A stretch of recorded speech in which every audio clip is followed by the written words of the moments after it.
Bhaskar logy के एक और नए क्लास में स्वागत है आप सभी का।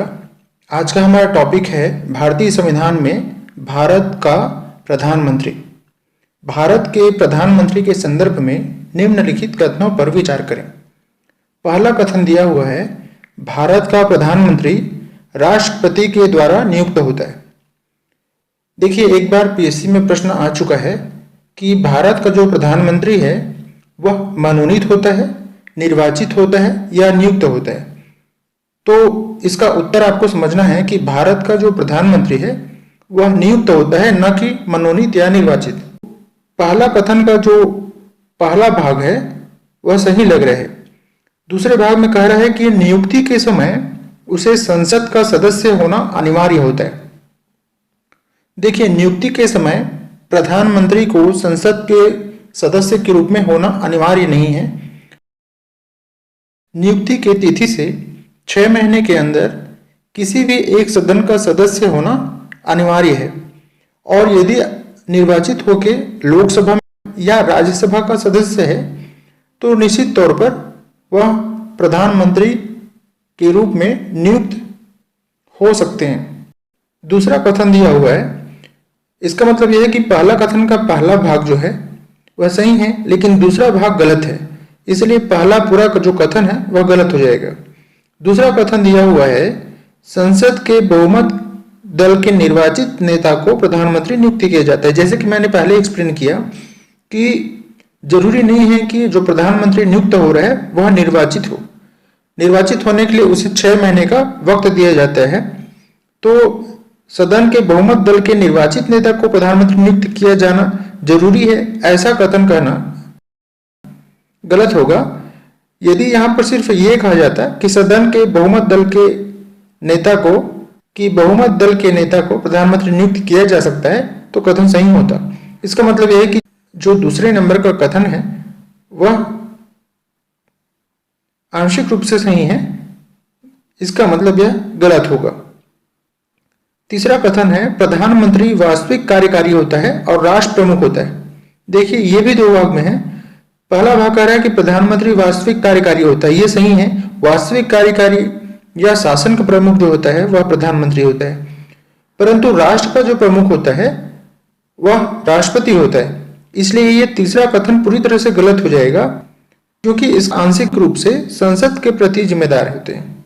देखिए, प्रधानमंत्री और मंत्रिपरिषद जो है उनकी जो सामूहिक जिम्मेदारी है वह सामूहिक जिम्मेदारी केवल लोकसभा के प्रति है, न कि पूरे संसद के प्रति। चौथा कथन है वह कथन गलत हो जाएगा। सामूहिक रूप से लोकसभा के प्रति जिम्मेदार है और व्यक्तिगत रूप से जो प्रधानमंत्री है वह राष्ट्रपति के प्रति जिम्मेदार है, तो चौथा कथन भी गलत हो जाता है। पांचवा, मंत्रिपरिषद के लिए मंत्रियों का चयन प्रधानमंत्री का पूर्णतः स्वविवेकी शक्ति है।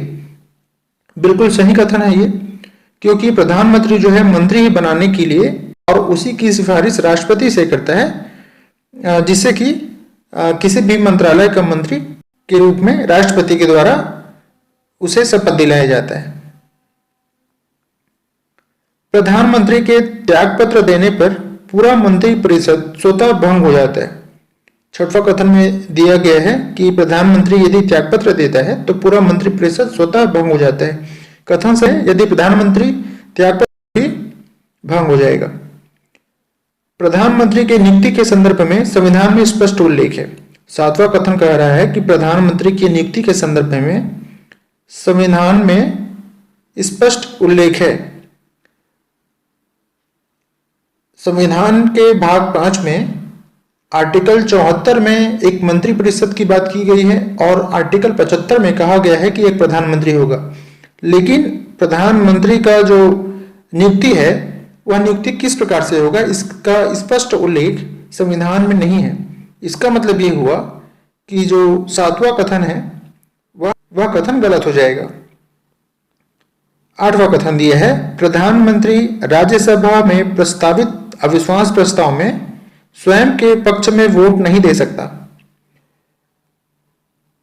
बिल्कुल सही है। यदि प्रधानमंत्री लोकसभा से न होकर राज्यसभा से हो तो राज्यसभा में यदि अविश्वास प्रस्ताव है तो स्वयं के पक्ष में प्रधानमंत्री वोट नहीं दे सकता। इसका मतलब यह है कि कथन 8 जो है वह सही है। 9वां कथन, प्रधानमंत्री के लिए न्यूनतम आयु 25 वर्ष से निर्धारित है।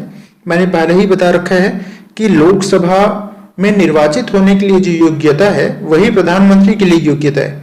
तो 25 साल जो है वह निर्धारित योग्यता है, आयु सीमा है प्रधानमंत्री नियुक्त होने के लिए। 10वां कथन दिया हुआ है, प्रधानमंत्री को संसद में 1 महीने के अंदर बहुमत साबित करना होता है और यदि संसद में विश्वास खो दे तो त्यागपत्र देना पड़ता है। ये कथन बिल्कुल सही है। आपने बहुत बार व्यवहारिक रूप से देखा होगा कि बहुमत साबित करना और बहुमत साबित न कर पाने पर, विश्वास खो देने पर सरकार का गिर जाना, इस प्रकार से बहुत सारी घटनाएं आप समझ।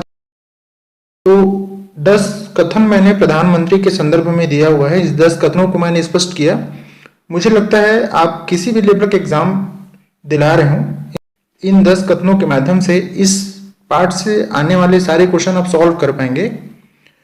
आज की क्लास के लिए थैंक यू वेरी मच। मिलते हैं एक नए क्लास में।